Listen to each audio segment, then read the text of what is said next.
एक बेटा बहू और उनका छोटा बच्चा होता है, उनके घर पे दादाजी आ जाते हैं, मतलब उनके जो घर के बुजुर्ग हैं, जो पहले कहीं और रहते थे, रिटायरमेंट के बाद उन्हीं के साथ रहना शुरू कर देते हैं और बड़े बुजुर्ग होते हैं और उनकी उम्र भी ढलने लगती है।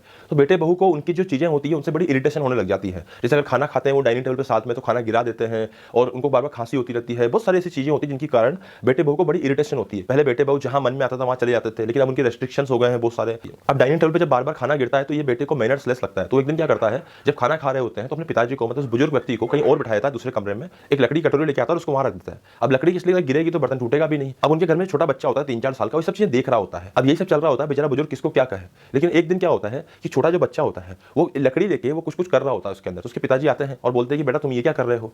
तो बच्चा बोलता है कि पापा जब आप और मम्मा बूढ़े हो जाएंगे ना तो आपके लिए जो लकड़ी कटोरी काम आएगी वो मैं तैयार कर रहा हूँ अभी से ही। ये सुन के उसके जो पिताजी होते हैं उनको काफी सदमा लगता है, उनको बहुत गिल्ट सा फील होता है और साथ में एक डर की अनुभूति भी होती है कि आने वाले टाइम में जैसे हम कर्म कर रहे हैं उस टाइप के कर्म हमको आने वाले समय में किस प्रकार के फल दे सकते हैं। धन्यवाद।